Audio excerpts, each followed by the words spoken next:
Humans in the cardboard, welcome back to Just Nuts, guys. Today we're looking at brand new Megalith support for Dude. That is Duma Dimensions. That's the core set coming after Duelist Advance here in the TCG. We've kind of been kicking into full reveals this week. We saw some cooler stuff earlier this week, and now we look at three brand new Megalith cards, the Ritual archetype from a handful of years ago. They had a short stint as a competitive archetype, but hopefully these cards kind of help them climb back into relevancy. That'd be really, really cool. So let's just dive in and let's just get it started here. We start with a new ritual monster. This whole archetype has no non-rituals. It's literally archetype of only ritual monsters and like some spells and traps.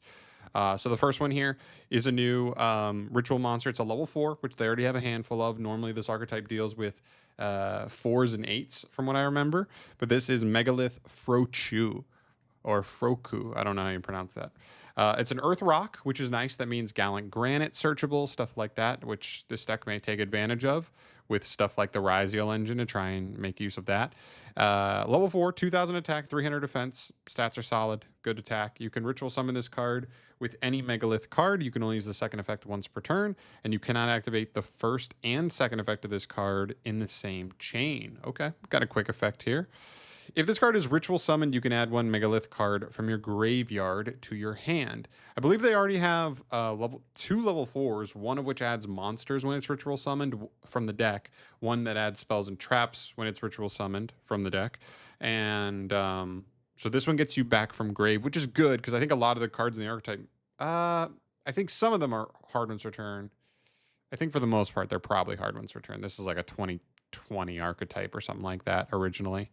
But still a good effect, right? This deck just wants to keep rotating resources. Even if you're just getting back fodder for a bigger ritual summon later, there's still value in that.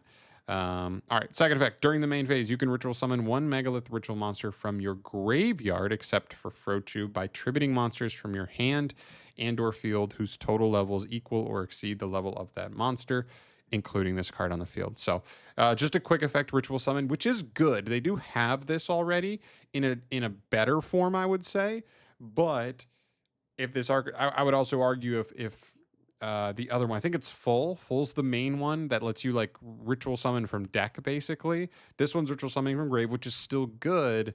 But the archetype might, with the new support, appreciate doing both. Like you're trying to set up both of these now, because just Full doesn't feel like enough. You're summoning Bethor, and Bethor is popping a couple of monsters, but that's like all it's really doing, I feel like, on the opponent's turn. So cool. Like it's a good card. It is a weird card because it's like clearly just worse than Full. But if the new goal is to end on both of these, and that's what the deck needs, that's what Konami wanted to, the direction they wanted to push this in, I don't mind this. I don't mind it at all. So those pairing together do a pretty good job there to increase the ceiling of what the deck can end on. All right.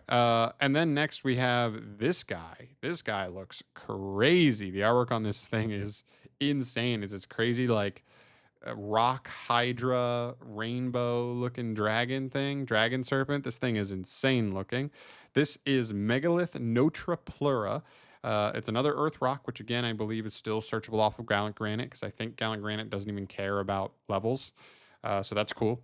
You can only ritual summon this card with any, or you can ritual summon with any Megalith. Must be ritual summoned using only ritual monsters. Interesting. So you can't tribute anything that's not a ritual, and you can only use the first and second effect once per turn. Also, this thing is 3,700 in level 12. Level 12 is very interesting because this deck does not have anything other than 4s and 8s, I think, until this point. I think other than Full, which I think is the 2, but Full also changes its levels, so Full would meet a good level for this, I would think. Okay, cool. And it's also at 37 is huge. So that's cool. All right, let's see if this card is a really powerful lost monster. You can reveal this card in your hand. Your opponent cannot activate cards or effects in response to the activation of your Megalith ritual monster's effects for the rest of this turn. Whoo! Okay, all you do is reveal it. You don't even use this card. You don't even lose it or anything. That is just basically free without even using this card for anything. You just, for free, just say, you're not responding to any of my Megaliths now. Man, okay. And the second effect, when your opponent activates a card or effect, quick effect, you can negate the activation, and if you do, destroy that card. Then, if that effect targeted a card on the field, you contribute one monster your opponent controls. Okay, so it's an Omni. It does give you a little bit of a bonus if your opponent's going to play into it. I would think if this card's on field, your opponent's going to choose not to use too many effects that are targeting your stuff. But sometimes, with whatever the deck they're playing, the situation, they may have to use something. They may have to summon SP and go after something you control. In which case, this card then goes crazy because you just get to also non-target rip a monster off the field, basically. Very cool. I mean, it's a pretty good card. I mean, it doesn't blow me away overly, but I also think, man, maybe it does. Just because being able to like reveal this, turn off everything, turn off your opponent's ability to respond to any of your Megalith stuff, and then just like summon Bethor, pop multiple cards, then summon this, and now you have a massive Omni right in their face, and they can't do anything about it. Is pretty scary. Okay. It's cool. It's a good card. And lastly, we have a new continuous spell. Hopefully this one's nice as well. I feel like the deck could use a little bit of push for the engine. Let's see how it goes. This is Megalith Anastasis, continuous spell. Here. You can only use the first effect of this card's name once per turn. You can discard one card to add one level 4 or lower and one level 8 or higher Megalith monsters from your deck to your hand. Once per turn, if you ritual summon a Megalith monster or monsters, you can activate one of these effects, but you can only use each of these effects of this card's name once per turn. Draw 2 cards, discard 1 card, and tribute 1 monster your opponent controls. Shoo! Okay, this card's insane. Now it is Ash bait, but I love that it's a continuous spell. I love cards like this because I just love these cards that linger and they present this problem to your opponent. In some cases they present like this paranoia sometimes where like even in a simplified board state you could be out of cards, nothing on field, no value in grave, nothing in hand, but your opponent knows if they leave this card on field, you're drawing for turn. Even if you don't draw a playable card, you have full combo because this card is just full combo next turn. I like cards like that. It's powerful the turn you activate it, but even presents like this massive problem later on. This card would be really good with just the first effect.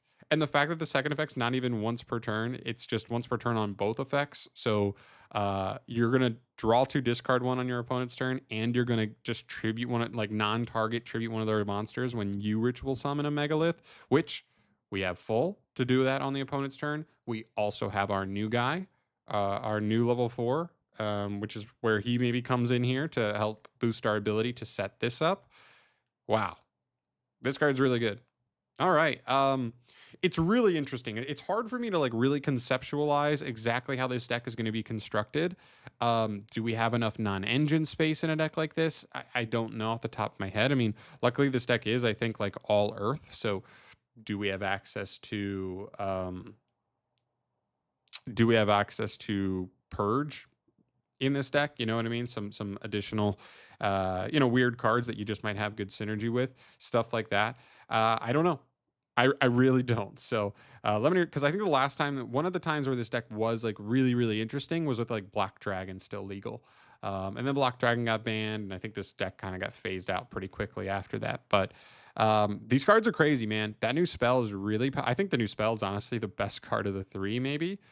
Although I think all 3 will come up with whatever direction this new deck takes. So it's very cool. Let me know your thoughts down below on this. I've never played Megalith myself. I've watched it 5 years ago or whatever, whenever it was actually like big. But I never played it. So if you're a fan of Megalith, you've kind of been waiting for big Megalith support. Let me know your thoughts down below on these. How do these factor in with the new cards? Where are you with them? Do you feel like they're back? Do you feel like they need a little bit more? I don't know, but let us know in the comment section down below. But I'm out of here for today. Thank you so much for watching, as always, guys. Subscribe to the channel for more news videos going forward, more Yu-Gi-Oh stuff just in general. I want to just keep moving forward with the channel. I'm feeling good about it right now, and getting back to enjoying playing. But yeah, I'll see you guys in the next video. Thanks for watching. Peace.